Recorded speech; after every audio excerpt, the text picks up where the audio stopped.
Hello, I'm Thomas Hare, Chief Content Officer of the Performance-Driven Marketing Institute, a not-for-profit trade association that serves companies in the performance and direct consumer marketing world.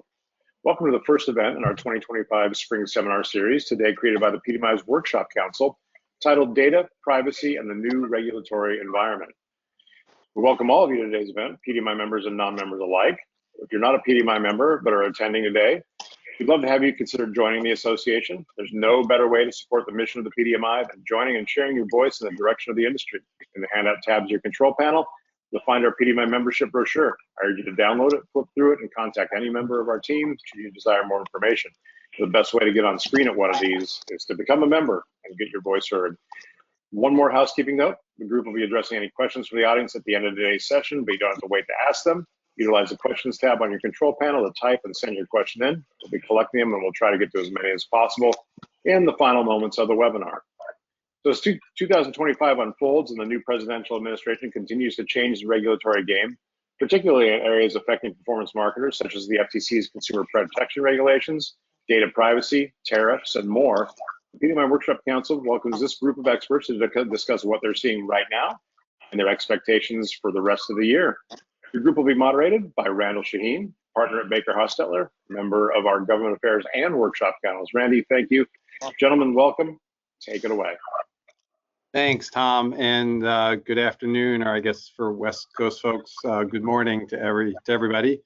Yeah, the timing of this webinar is great because I think it's this week. I haven't counted the days exactly, but I think we are at least approaching, if not pretty much at the symbolic 100-day mark of the new administration, and I think it's fair to say it has been a busy, crazy 100 days. So I think there's a lot to talk about, and I'm excited about the panel we've got. We've kind of assembled, or really Tom has helped assemble a group of folks that can speak to lots of different parts of the direct marketing world.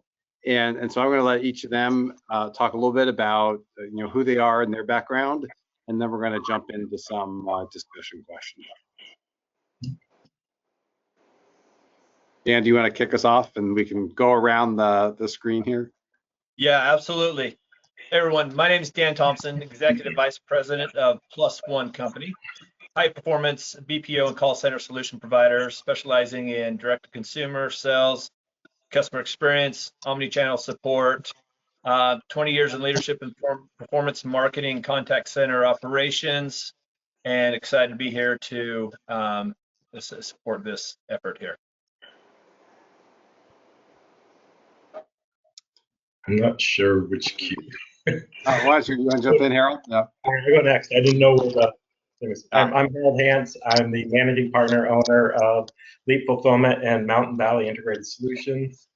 I just picked up another hat. I now own Lifespan Dermatology, skincare line, skincare brand, and so I'm going to be talking a little bit about that and the experience of that is where most of my information is coming from. And yeah, that's the nutshell. Thanks, Harold. And just to confuse everybody, we have a Dan and we have a Daniel. So if you want to go, my colleague Daniel Kaufman, if you want to go next. Great to see everyone. I'm Daniel Kaufman. I'm also a partner just a few doors down from Randy Shaheen over here at BakerHostetler in DC.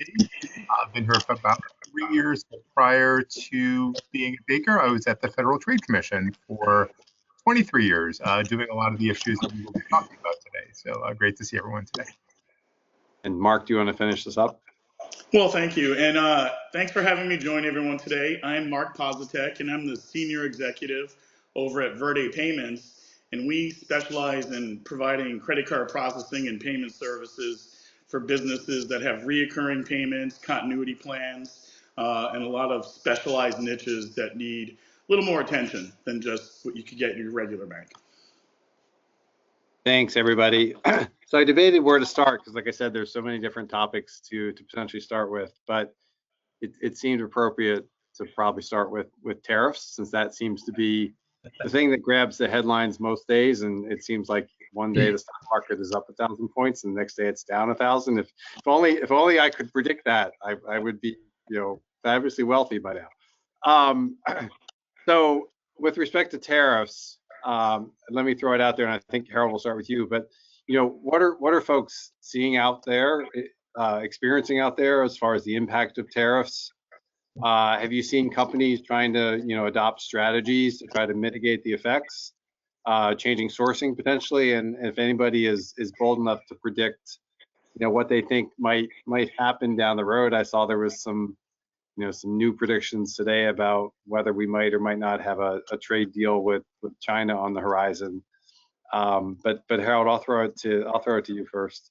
Yeah, I mean, and talking about this and throughout the week or so, I kind of sum this up.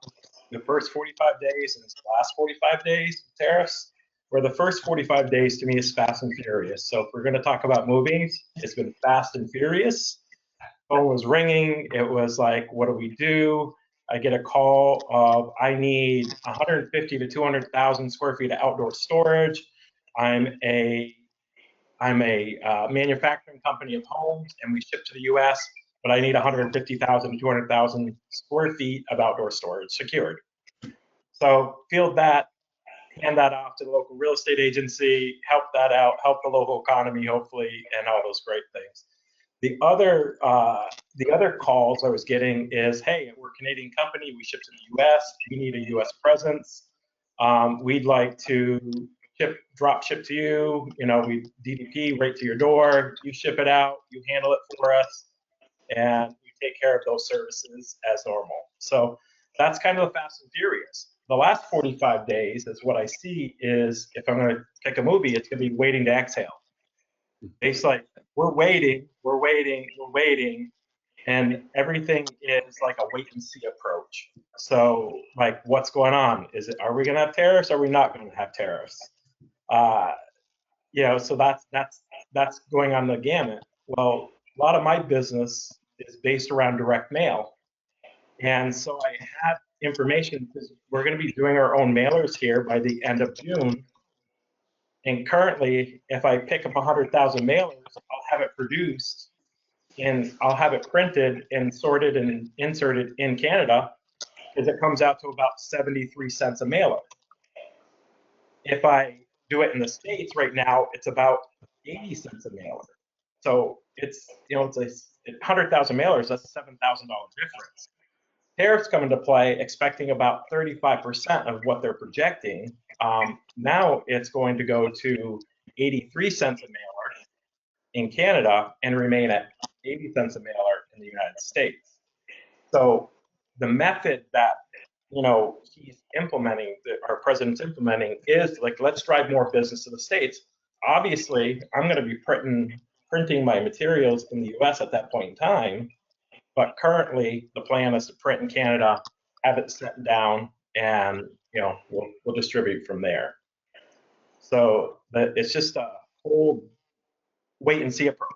Like right now we're good where we print, but in who knows, after the 28th, I believe they're meeting is sometime after the 28th with the Canadian Prime Minister after the elections.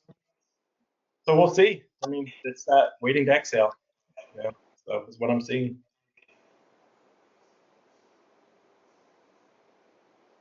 Sounds like the key thing is to be nimble if you can, right? Yes, 100%. I'm seeing the two movie scenarios play out in my world as well in the call center. You got the brands looking to look for manufacturing elsewhere. I got a text this morning that says, "Hey, don't worry on inventory. I've already moved. Fast and Furious. I've already moved to Malaysia." And this is a high producer. Sells $1 million in product a month. So he had to move fast, but also had 6 months of inventory. So being proactive, I think, is going to help not only mitigate those costs, but he'll have, if they do come back, he'll have redundancy in his manufacturing. So it's a plus. So I think those that will move fast, or at least look for additional options, will continue to progress. Yeah.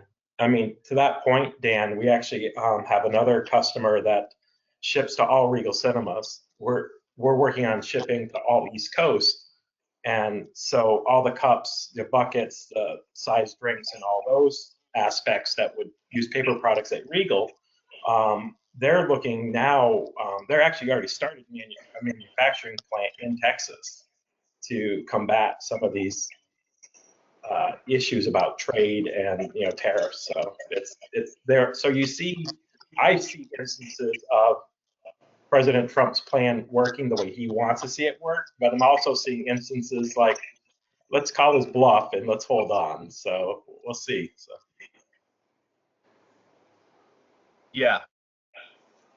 I see a couple of, from a marketing perspective, the rising landed costs have forced brands to either repackage offers, which we're already seeing that in the grocery stores, but we're also seeing it in the performance marketing space, shrink product bundles, and lean harder on continuity and upsell strategies to maintain the margin. So we're already doing that scripting and offer redos as well. And this trickles down into, as far as the call center, into the messaging, the value proposition, recalibration, and even how aggressively companies can spend on media. From the call center side, we've seen sourcing changes, just like I mentioned, volatility in the product availability. So they're kind of like, what are we doing? Which impacts how we're training, the script adjustments, the refund return policies. We've seen changes in those, overall CSAT scores as well, because the confidence of the customers is changing as well. If they're not handled proactively instead of reactively. And so some clients are now looping us in earlier during the product and sourcing shifts so we can help manage the customer impact strategically. And so if you're a brand out there, make sure that the agent side is aware, and that we can work together to mitigate the customer any customer issues proactively. Yeah, interesting to see how the markets sort of respond, kind of in real time. I think from a law firm perspective, the only thing I can offer is that Daniel and I have a colleague who was worried whether his imported automobile got on the boat in time to avoid the tariff, and it sounds like it did. So very much a first world problem, but that's about as impacted by tariffs we've been on the law firm side of things. Let me jump to another big area that I know folks sort of worry about, which is the FTC. A little bit of whiplash going from the Biden FTC to the Trump FTC. But Daniel, if you want to talk a little bit about sort of what's going on there, I guess we had some people get fired, at least for now, and what you think, kind of at a high level, some of the priorities of a current FTC might be.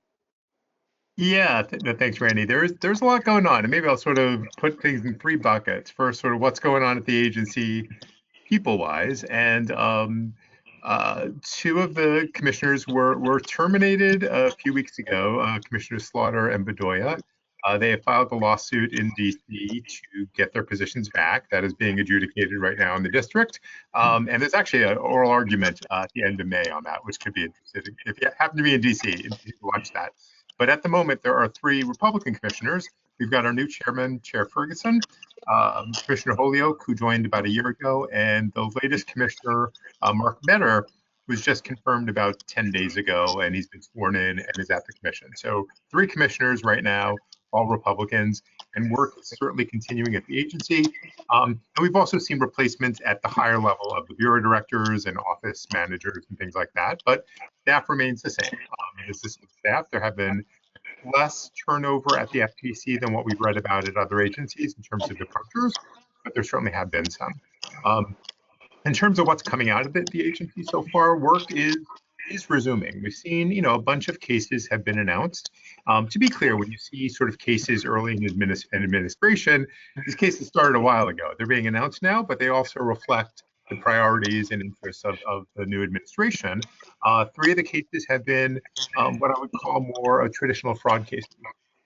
The FTC received temporary restraining orders against companies involved in business opportunities or unlawful debt collection.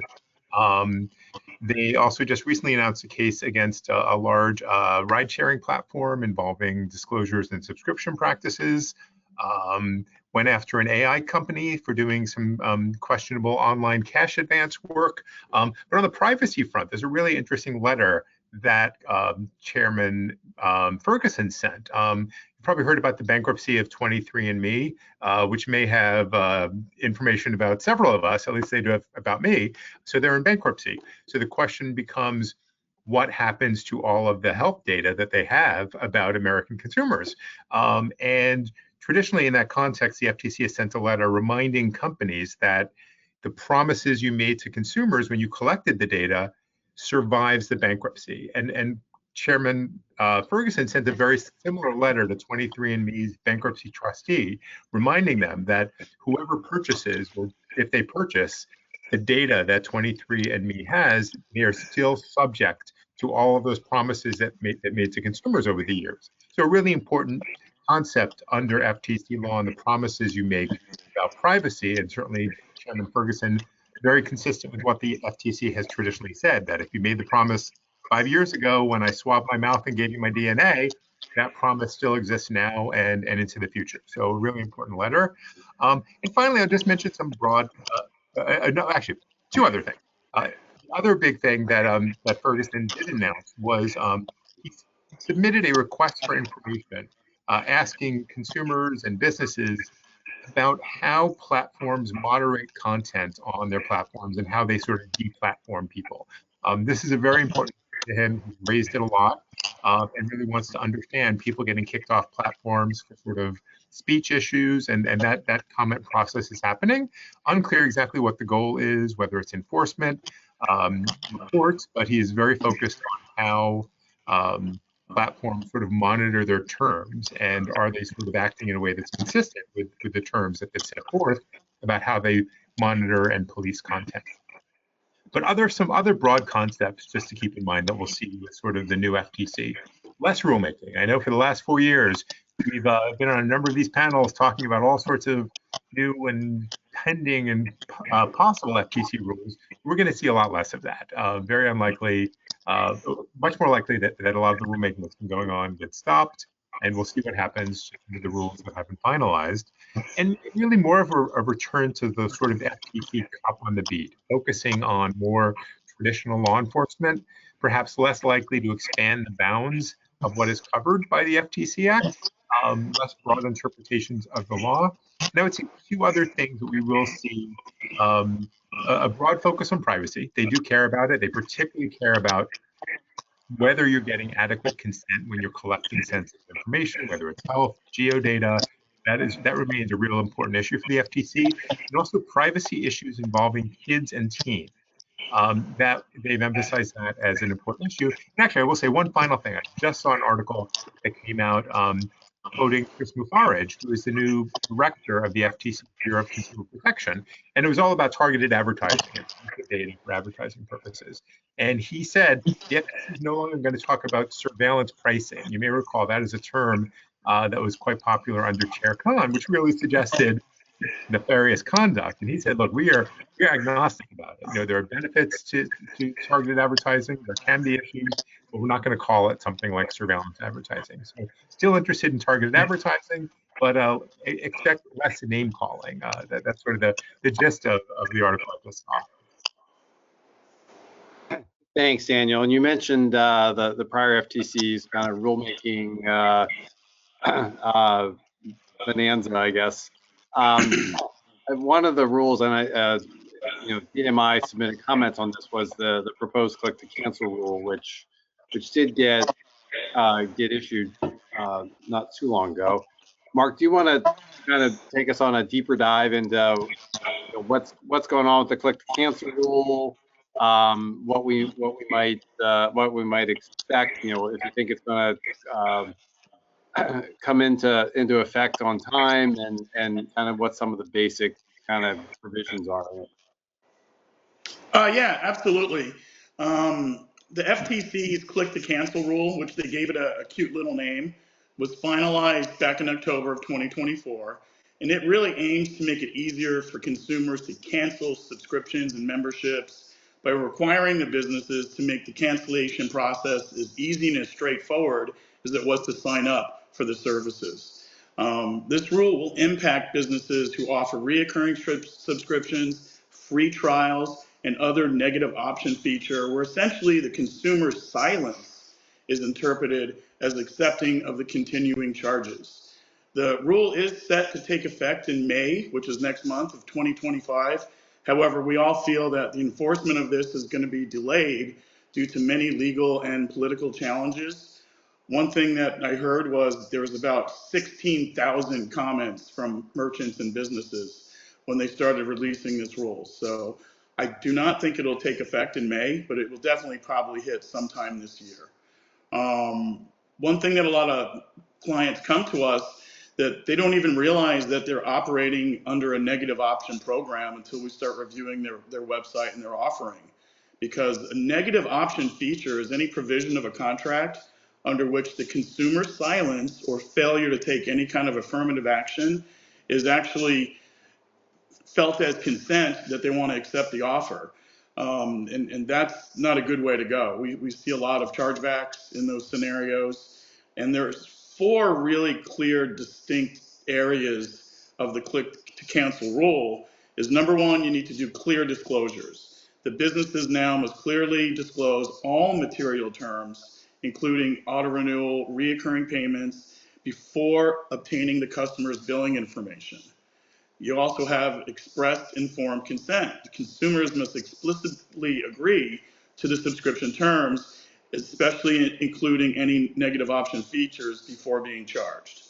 Then we also have the simple cancellation piece, which is thus the click to cancel name, where the businesses really do have to provide a very simple, easy to find mechanism for consumers to cancel their subscriptions or memberships in whichever form that they signed up. So if they signed up online, they should be able to cancel online. If they signed up over the phone, they should be able to cancel over the phone relatively easily. And then the last one is really no misrepresentation, where the businesses are going to be prohibited from misrepresenting any material facts regarding the agreement or costs or deadlines of cancellation terms. Now, there are a few exemptions and exceptions to these rules. It's not going to apply to all businesses because the FTC does not have any jurisdiction over airlines, insurance companies, or banks, for example. This rule will also not preempt any state laws that have greater protection currently for consumers. And businesses should be aware of these potential legal challenges and any developments that might start impacting these rules implementations. You know, so that's kind of like a brief synopsis. You know, a lot of renewal plans that we see are an automatic renewal or continuation plan, where, you know, you sign up for Netflix or HBO Max and, you know, you put your credit card in once and they just keep rebilling you. And no one wants to have to get an email every month saying, do you want to continue your Netflix subscription? That's going to be a little cumbersome, I think. Some of the areas that people really want to try and stay away from is the free trial offers, where, hey, you're going to get the service for free, punch in your credit card number, and we'll just start billing you indefinitely. You won't be able to do that anymore. You'll have to reconfirm the client's consent prior to begin billing them in the future. And oddly enough, most of the banks shy away from any merchants that are doing free trial offers unless you're prepared to do pretty stiff reserves and jump through some hoops to make sure that you're a type of merchant that can handle that. Yeah, it's interesting you mentioned that on our call earlier this week, because, you know, one of the criticisms some of the Republicans had about the rule was if you make subscription programs too onerous, you know, if you put too many hoops to jump through, people are just going to stop doing it. And as much as we all sometimes hate these automatic renewal programs, we also love them. Like there are pluses and minuses, and is all this regulation just going to kind of force everybody to stop doing it? And it sounds like, at least to some extent, the banks have certainly responded by at least making it much harder to have your business kind of operated this way. Well, yeah, because when people sign up for those free trial offers, it says, hey, punch in your credit card number, you're not going to get billed.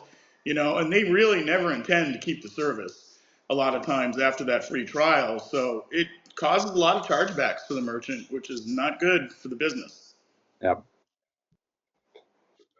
Is anybody else seeing anything out there in the marketplace in terms of kind of how companies are preparing for this rule to come into effect?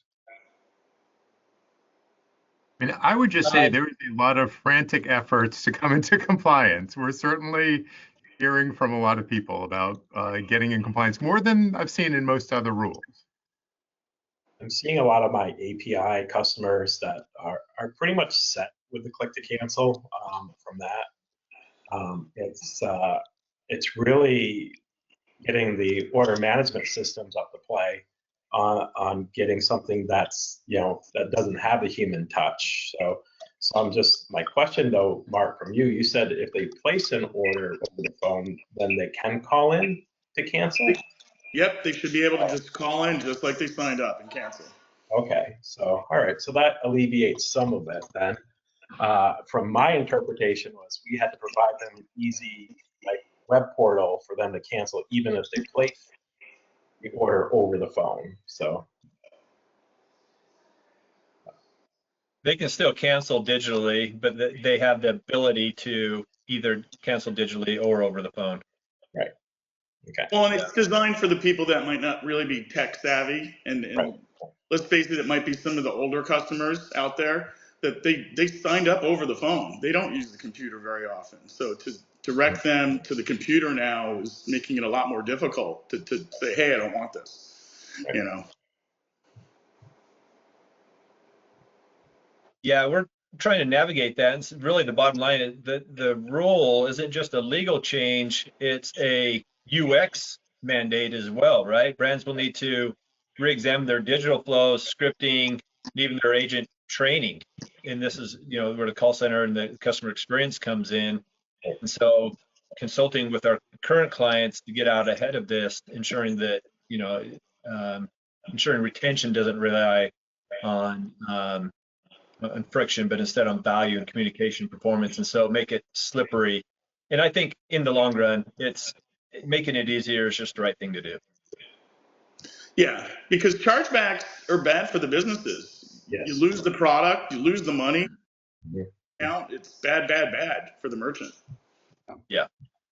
Yeah, and I know one of the things Daniel and I have seen from the FTC standpoint, which surprised me at least a little bit, but they seem to be taking very literally this idea that it ought to be just as easy to cancel as it is to sign up, to the point of, you know, like how much time, how many seconds does it take to sign up, and how many seconds does it take on average to cancel? Because most companies have, you know, at least some data on that, right? Or how many screens, like very, very literal, which at least surprised me a little bit with the newer commissioners, but they seem to be, and you know, the one case Daniel mentioned is a auto renew case. They seem to be as dead set on enforcing in this space as the prior FTC, and maybe that's in part because politically, you know, consumers love to hate these features.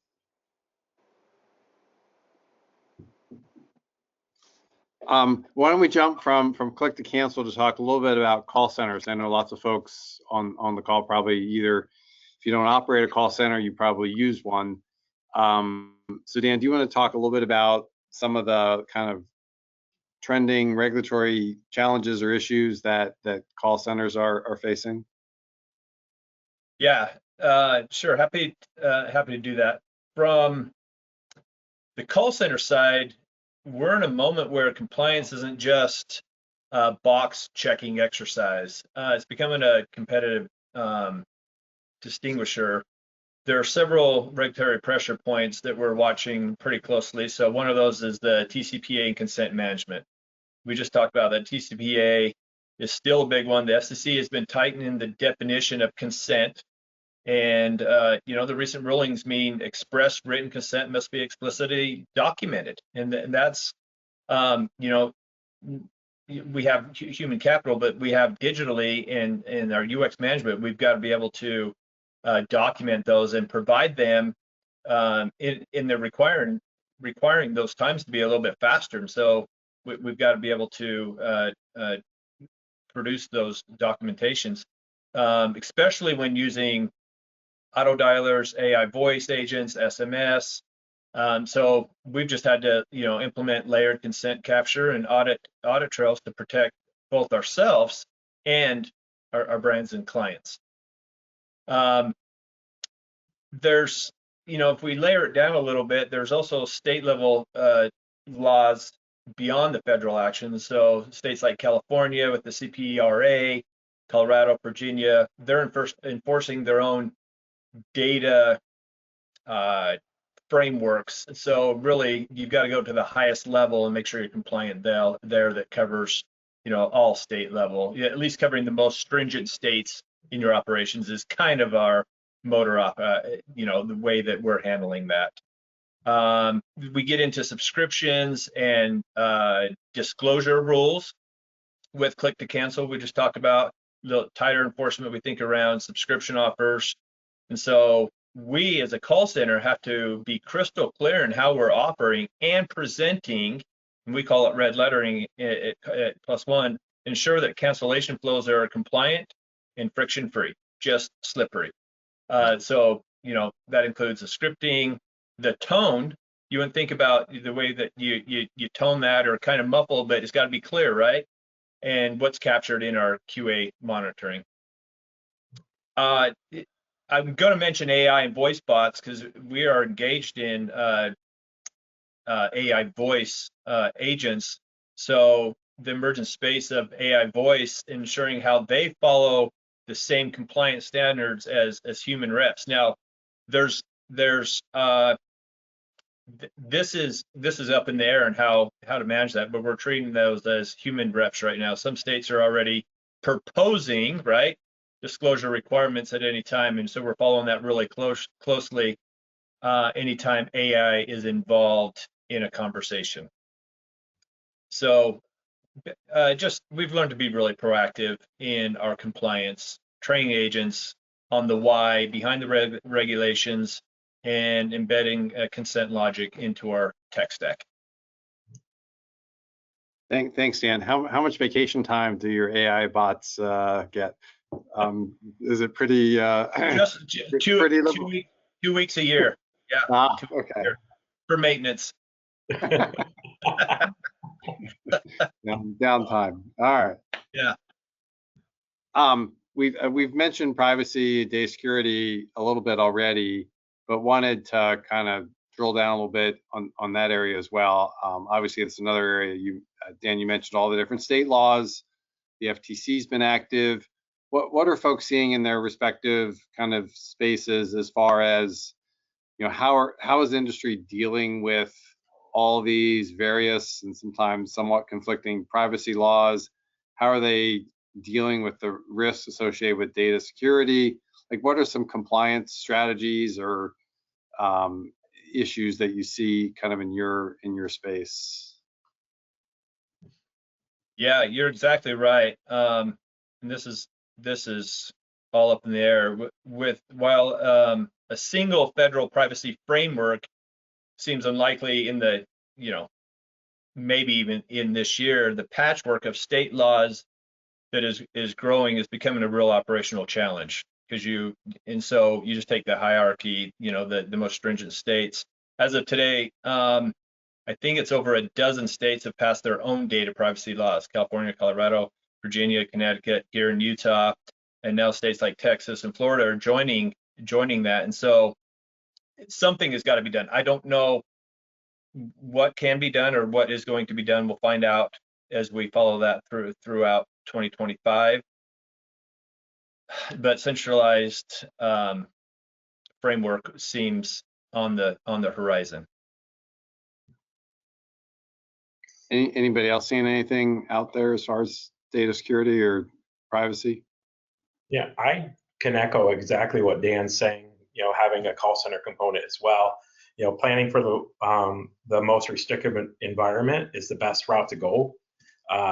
As that way you're just safeguarded, and it's not the most restrictive environment is not crazy. It's not like the marketers can't make money by following those rules of the law. or that law, whether it's California or New York even at times is very restricted owning a business here. So, and then the one things that I see is like as call center owners or fulfillment owners, you see like we're operating under the same. I've been in fulfillment since 2002, call center since 2003. I see the same contract pricing from 2003, 2000 to the present day, and so there's been no increase, on that side whatsoever. Third-party upsells used to be a major play in our industry. I don't do it anymore. I mean, I lost more agents having to pitch a third-party upsell than I to retain them. But also, you talk about restringent laws and just disclosures and what you had to meet, and your QA times have increased. The number of QA reps you have on board. To me, that's a really good use of AI, is having AI be able to QA your reps, and and then that way you talk about your compliance scores, right? So I tell my agents to allow the human factor. If they do their job 80% of the time effectively, that means going through the script as trained. That means offering the price 3 times before you collect the credit card, verifying that information, moving on it, and then after you securing the card information, everything, offering the upsell, cross sell, what have you. If they're doing that successfully 80% of the time, then we have pretty good numbers. I mean, it's from a standpoint, and I think that really that 20% factor is always been in there from a human side. With AI, you can pretty much have 100% compliance moving forward, and less issues, less chance of things not getting communicated the way they should get communicated, and go right back to script. We say, are you on target or off target? When we talk about scripting. So interesting. I know, we all, from a legal standpoint, we all kind of, I think, got used to the idea that it was all about consent, right? You need to get, adequate informed consent from consumers before you collect anything. And then, during the Biden FTC, there was at least some suggestion that maybe consent wasn't always the end all be all, that maybe there were some types of data that were so sensitive that didn't matter if you had consent, maybe you just shouldn't do it. Daniel, I'm curious if you have a sense of where the Ferguson FTC might be. Are we back to consent being the primary thing, or are there still some places you just shouldn't go as far as collecting data? Yeah, it's interesting. During the last few months of the Chair Khan era, there were a series of cases the FTC announced, mostly that were focusing on the collection and sharing or sale of geolocation data, which the FTC certainly considers to be sensitive. And there were a number of statements by Ferguson and Holyoke at the time, and they really focused in heavily on the consent stage. And if companies are not getting clear consent for consumers to collect that kind of sensitive information, they're definitely going to have issues with it. Now, once you collect it and you've told consumers why you're collecting it, what you're going to do with it, the FTC, the new FTC, I think will not make those sort of judgment calls. But if as long as you are, again, the first part is collecting the data properly and you are getting adequate consent, and if there are third parties that are getting consent for you, making sure that they are doing it properly and that consumers are getting clear disclosures about what's being collected and how it's going to be used. I think it's also worth mentioning, and on the federal privacy issue, Dan, very much I keep watching that space, and it is a bipartisan issue. There is bipartisan support for like 85% of a federal privacy law, but just we can't get past that last 15% hurdle to get it done, which is infuriating at times, given the increasing patchwork. I think we might be even close to almost 20 states now by the end of maybe next year that will have state privacy laws. It is growing. Yeah, and I don't know if at this point, miraculously, they passed a federal bill. I don't know how you put the genie back in the bottle in terms of all these state laws now. I don't think the states will say, okay, we'll rescind our law. So that's the big issue. State preemption is one of the big issues, and you hit the nail on the head. State preemption and private law enforcement. citizens being able to sue under the statute. Those are sort of two of the really big issues. Yeah, I think the other thing from a legal standpoint, we're seeing, although it's having an interesting time in some of the courts, but we're all kind of used to the idea, if you deal with children, of being extra careful, extra privacy concerns, data collection concerns with children under the age of 13. But a number of states now are trying to regulate that in between space, the teen space, and restricting ability to collect data or provide access in certain ways. And some of that's getting tested in courts, but that's another area. To the extent anybody markets or targets teens, that's another area to at least keep an eye on to see how that all develops from a privacy standpoint. Yeah, and outside of legal, this is a human issue. This is a customer experience issue on the other side, where customers that have trust and loyalty in a brand provided by the human on the other end of the phone is massive, right? If they don't feel like there's privacy, they don't feel like they're being treated fairly or right in their data, then they're going to raise the bell. They're going to sound the alarms, right? And so the preventive measures there is having your call center, your human assets, your dedicated agents on the program, on that brand, understand the importance of that. And we do that through QA, we do that through scripting. Most importantly, the customer experience. What are they a raving fan at the end of that call? If so, you're not going to have problems. They're going to have trust in your data, in their privacy, in their data, right? And so let's mitigate it from the conversation side and follow the legal framework that's put out there. It's simple, which is tough because you have a digital funnel and there's no human touch in a lot of those. And so maybe adding the human touch inside of your digital funnel, even with a welcome call, will mitigate. You talk about the cost of that, but what's the cost of not doing that? Right. We see it over and over again, right, Harold? Like, 100%. You're on both sides. I'm always pushing websites to have 800 numbers on them, even though it's being processed through Shopify or whoever, just to have that opt out, that personal touch. I talked with one of my other direct mail clients that had been doing business with him since 98, 2008. Goodness, I've been in the business since 98, 2008. And, he's like, I don't even put my website on my mailers anymore because it drives down my cost. And I want that human interaction for my brand recognition. I want that. I don't want that mail piece to come in. I do want it, but I'd rather have that human interaction. So there is an extension of my brand that we have a human quality to it, and it's just not sending in a check or money order. That's right.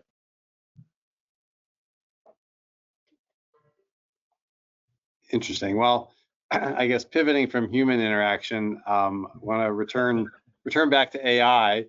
I feel like every conference or every webinar I attend AI has to come up, at some point. So we've saved it for last year. But curious to what extent you all are seeing, how much has AI penetrated into your space? Have you seen some unique or novel uses of AI?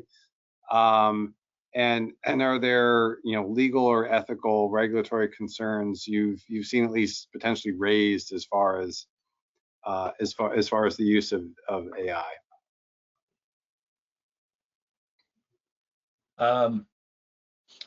I'll take this on just because I love AI and it's the word of the day, right? AI is no longer experimental. It is operational. It is operating inside of every business. We're seeing massive penetration of AI across business functions, from marketing and analytics to customer service and compliance. At PlusOne, it's fully integrated into how we deliver performance. We're using it to optimize everything from lead scoring to routing agents, agent coaching, compliance monitoring, and AI voice. Agents are now handling thousands of live sales and service calls efficiently and compliantly. So it's operational. It's here. It's how you're using it responsibly in accordance to the framework that we're trying to understand week by week, month by month of this year. And if you are in using AI in data in any of the frameworks that are controlled by laws, let's make sure that you're up to date. This is a good forum to do that. We have experts on the line that are following this, weekly, monthly, just like the rest of us are. Yeah, and I'm seeing a lot of good things with AI, especially with product support of things like the AI chat. I recently did this myself. We got a new security system. I was trying to figure out how to program one of the keyboards, and I could have called the phone number and tried to talk to somebody, but they had a chat box, and I just keyed in, "Hey, how do I do this?" Within seconds, I had the answers, I had the problem fixed, literally immediately. And they didn't have to talk to anybody at all. So that was really convenient. So I think that's a big plus. Yeah, we actually just used AI to write a soft offer sales script. Like, it was really intuitive, intelligent, just plugged in the key metrics, the pricing, the offer, how it works, why it works, how to use it, those key components, and it actually came up with a pretty decent sales script compared to how we train it. So that was neat. And then we said, all right, come up with our marketing plan, from the information from the sales script. So yeah, impressed. Maybe we'll have an AI hosted PDMI webinar and see how that goes. No one can take your place, Randy. No one can take your place.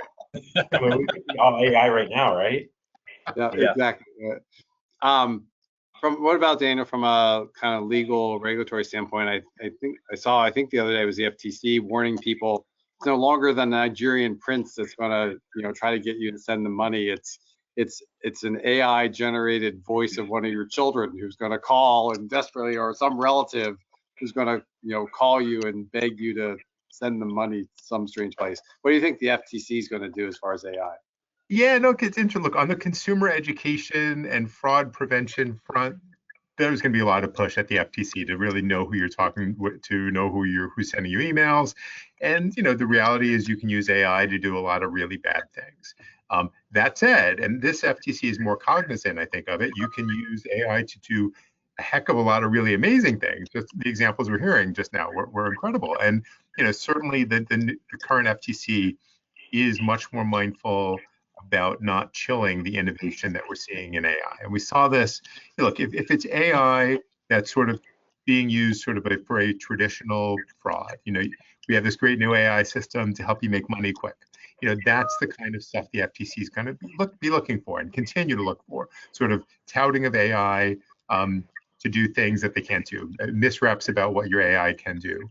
What they're not going to focus on is situations where you can potentially use the AI tools for bad things, but they're also really good purposes. And this came up in a case the FTC looked at a few months ago called Writer. It was a generative AI platform that among many other uses promoted using it for testimonials and reviews. And the FTC is very focused on deceptive and fake testimonials and reviews. So the majority, the Democrats at that point, went for the case and said, the fact that you can use this for bad purposes violated the FTC Act. But both Republicans dissented at the time and said, look, there are plenty of good uses for this tool as well. And we don't think you can sort of go after the AI tool just because there may be some bad actors using it. So we're going to look a lot more closely at the benefits as well as the potential harm from different AI tools. And will be interesting to see how that plays out. But they already have announced one AI case. It was, again, pretty straightforward, making money through AI kind of thing, which is sort of FTC bread and butter. Interesting. So Tom, if you're within shouting distance here, I haven't been monitoring the chat, but I don't know if we have any questions from folks. We do. We've got a few questions. Thanks for calling me back. I'd wandered off. So just kidding. Anyway, no, we have some good questions from the audience. One of them is kind of an immediate yes, no, I think, for the two attorneys who are here. On the marketing side of click to cancel, I've heard different perspectives on disclosure of terms. A, being all terms disclosed prior to a yes response, versus B, layer in the benefits of displaying the auto ship price and disclosing the terms later on a different web page or downstream of the initial yes. Which is it? I'm not sure I 100% understand the question, but you need to be disclosing all the material terms before you are collecting credit card information. And again, we got to look closely at the rule, but the timing is important, and you definitely want to have your disclosures before consumers are putting in their credit card information. I don't know, Randy, maybe. Yeah, I also missed like the very end of the question, Tom, but it sounded like they were asking if they could disclose the terms kind of downstream. Yeah. And no, like it's got to be before they click, before they accept, they need to know all the terms. Right. Yeah, I mean, I think just even listening to you guys speak over time, listening to all the attorneys on our Government Affairs Council speak over time, I think the answer would be as early as possible, right? Yeah. The FTC would say early and often, just like voting, but yeah. Yeah. Well, it 100% has to be before, because the definition they have under clear disclosures, the businesses must clearly and conspicuously disclose all material terms before obtaining the customer's billing information.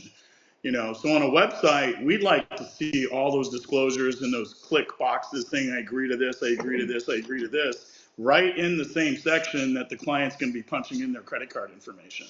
So there's no mistake what is happening. Right. So I know this got touched on pretty heavily, and Daniel spoke pretty clearly about it, that we're not quite there to a federal data privacy rule. Nonetheless, I'll throw the question in front of you. There's an indication that GOP lawmakers are interested in protecting data privacy, especially for kids as their Democratic partners. I think if we saw reference to the Arkansas law that got passed this week, that seems stricter than the COPA rules. But what is the moment, Daniel or Randy, where you think there could be a breaking point and progress towards a federal data privacy law? What's the true sticking point?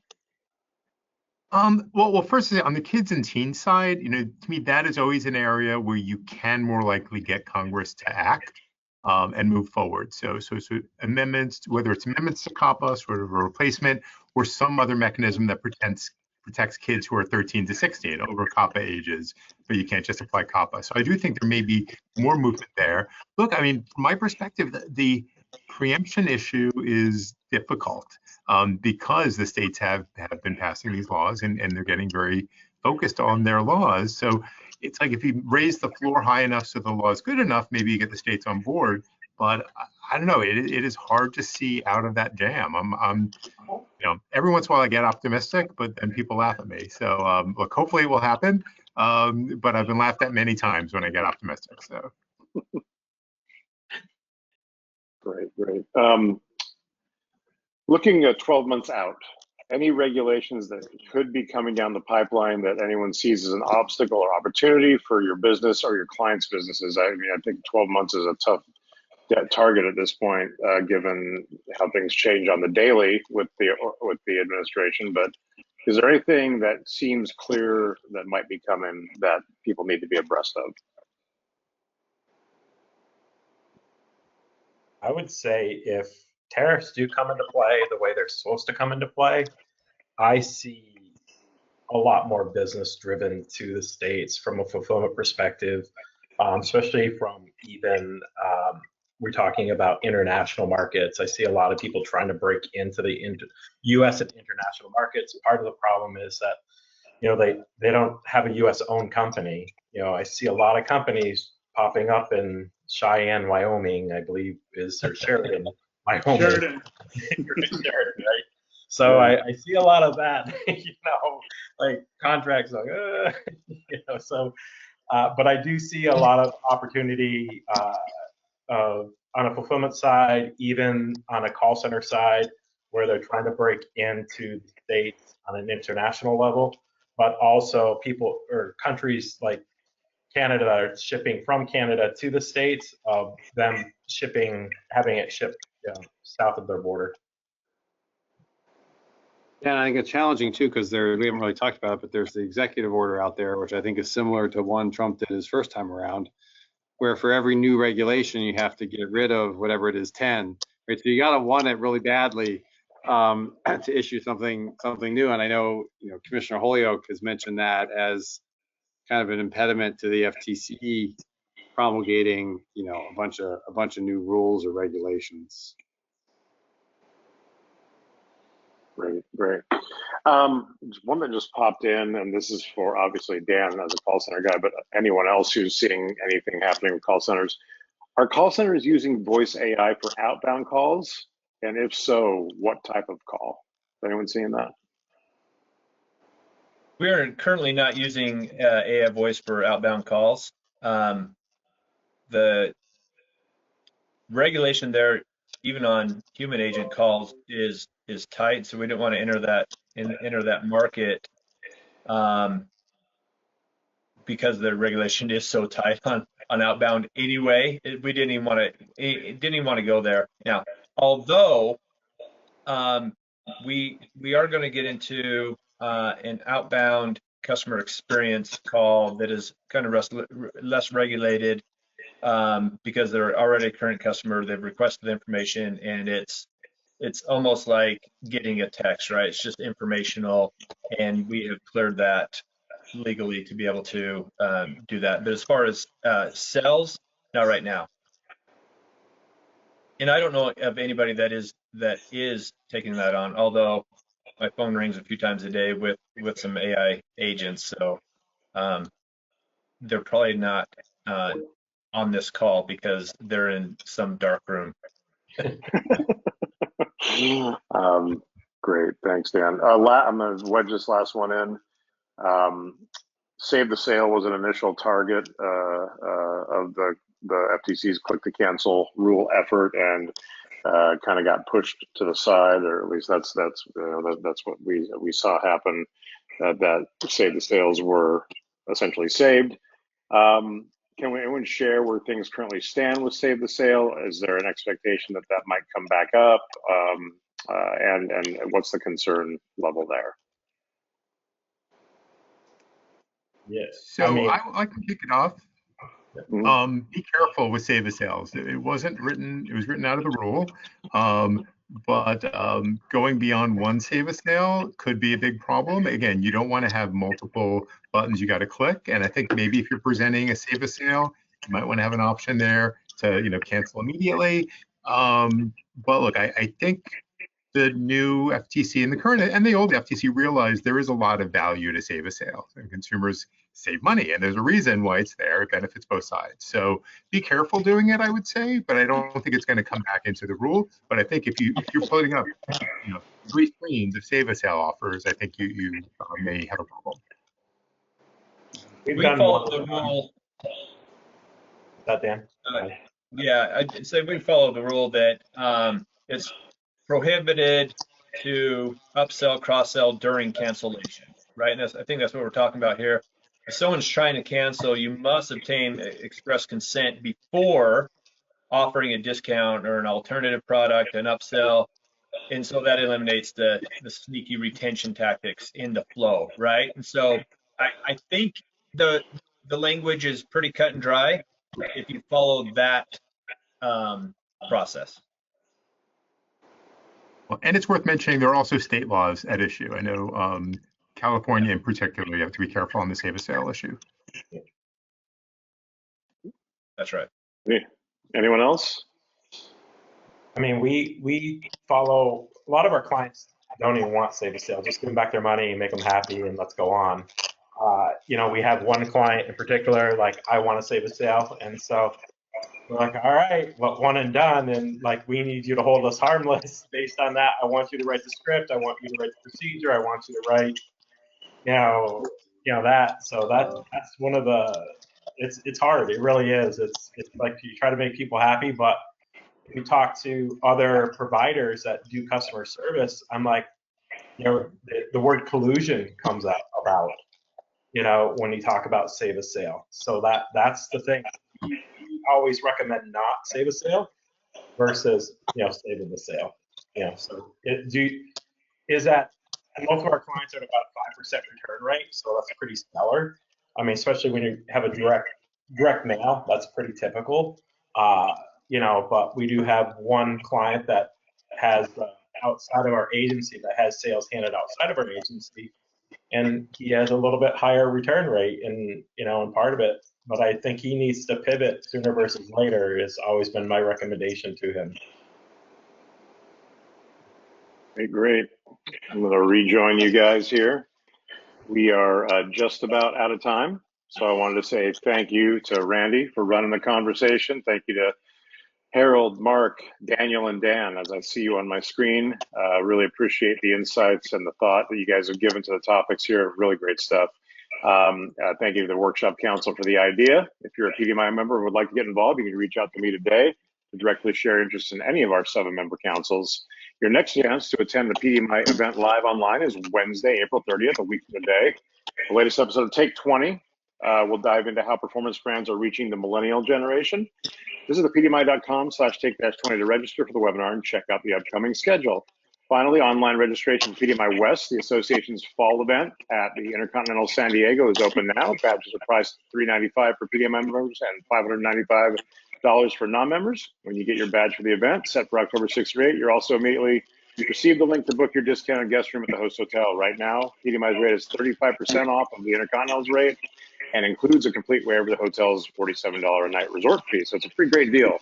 Only badge holders have access. So visit thepdmi.com/PDMI-West to get your badge and book the hotel room now. Thank you all for being here. Thanks, team, for all the great conversation. Be well. We'll see you soon. Bye-bye. Thanks, everybody. Take care.